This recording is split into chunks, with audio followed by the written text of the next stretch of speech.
Bonsoir à tous et bienvenue dans cette vidéo.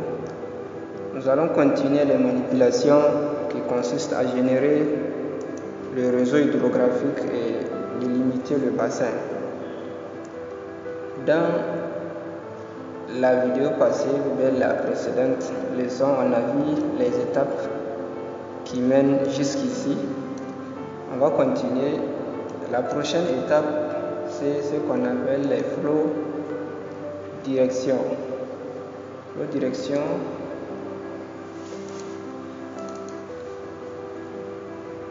Input restant, on va mettre notre fil. Et output, on va le laisser par défaut. On va attendre. Ça peut prendre du temps en fonction du fichier. Et parfois, ça ne prend pas du temps. Voilà. Notre flot direction est venu. Voilà. Il s'agit par exemple de mosaïque de 8 couleurs. Vous voyez ça ici. Et chaque couleur indique une direction de coulement d'eau. D'accord.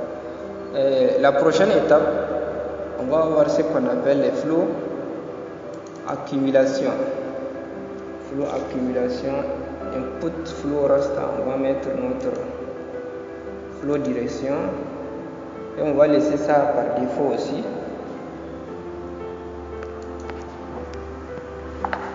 Là aussi, ça prend du temps ou bien parfois ça prend pas du temps, ça dépend du fichier.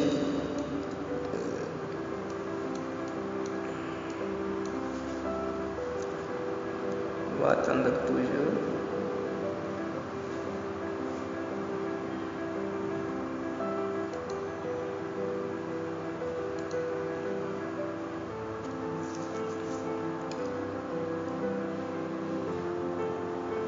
Ça arrive.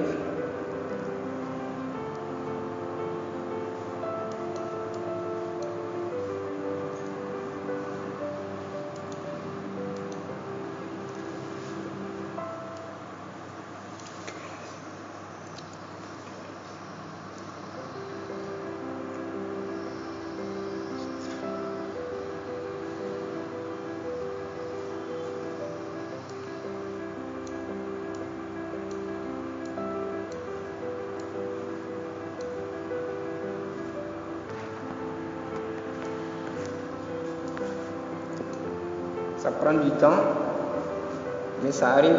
Ça, je dis, c'est en fonction du fichier, parfois de l'ordinateur aussi.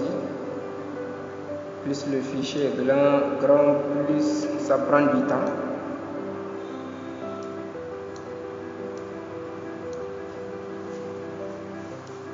Mais on va l'attendre.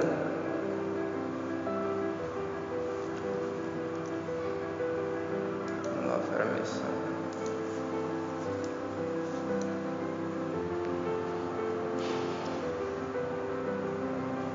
Voilà notre flow accumulation terminé. Et avant de continuer, ou bien ça fait partie des étapes, on va classifier cette couche ou bien ce fichier flow accumulation. On va rentrer dans symbologie, classify. Voilà, on va déterminer, bon, classify. On va choisir standard deviation, ça dépend. On peut choisir natural break aussi et mettre le nombre de couches qu'on veut. Mais ici, on a choisi par exemple de choisir standard deviation. Et voilà, ça a donné 4 classes. On va mettre OK. On va appliquer. Et voilà comment c'est venu. D'accord. Voilà notre flow. Voilà comment ça ressemble. D'accord.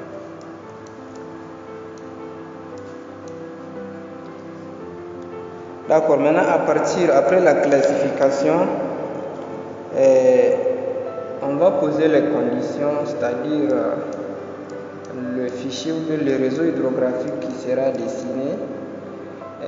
On va lui donner un chiffre, par exemple, de condition, on va le chercher.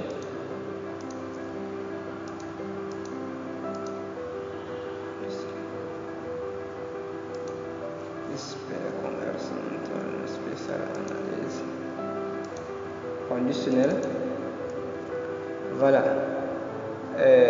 Input conditional raster, c'est notre flow accumulation qu'on va mettre. Expression. Ici, c'est ici on va mettre l'expression, c'est-à-dire la valeur supérieure à. Ici on va prendre 400. C'est en fonction de ton domaine et en fonction du réseau. Par exemple, ici on peut mettre 400 et ensuite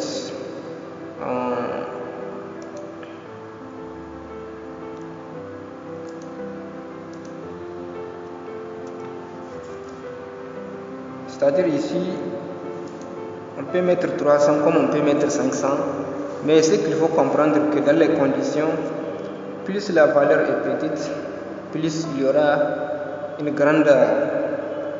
aura beaucoup de ramifications. Et plus la valeur est grande, par exemple ici si on a mis 5000, il n'y aura pas beaucoup de ramifications. Au contraire, si on a mis 200 ou bien 100 ou bien 300, il y aura plus de ramifications. Mais ici, moi j'ai choisi de mettre 400. Le fichier de sortie, voilà, on peut le renommer comme on peut le laisser ainsi, mais il faut comprendre que c'est les conditions en fonction de ramification. Ça arrive. Voilà le réseau est en fonction de ramification. Voilà comment ça déterminer.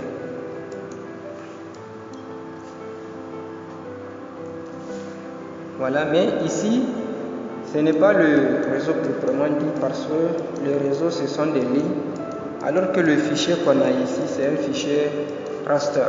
Donc, on va déterminer, ou bien on va transformer ce fichier-là en ce qu'on appelle un fichier vecteur. Conversion tool, on va mettre from raster et on va dire ce qu'on appelle raster to polyline. Raster to polyline, on va mettre notre fichier de conditions et on va laisser ici raster compte flow. C'est ça le fichier de sortie. Il faut comprendre que ça c'est le réseau hydrographique, mais on va le laisser par défaut. On va l'attendre.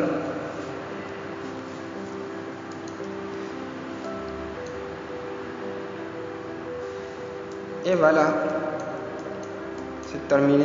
Notre réseau hydrographique de la zone est tracé. Voilà le réseau. Donc à partir de ce réseau, on va sélectionner ou on va mettre nos exutoires et créer ce qu'on appelle les bassins versants en fonction de chaque exutoire. Mais pour que la vidéo ne soit pas longue, on va s'arrêter ici et on se donne rendez-vous dans la prochaine leçon. On va déterminer chaque réseau ou bien à partir de chaque lieu et on va voir comment on va déterminer son bassin versant et pourquoi même calculer ce qu'on appelle les superficies de chaque bassin et on va déterminer comment on choisit les exutoires. Tout ça là on va voir ça dans la prochaine vidéo. Donc n'hésitez pas à vous abonner et à activer la cloche de notification pour être informé de la prochaine vidéo. Merci beaucoup.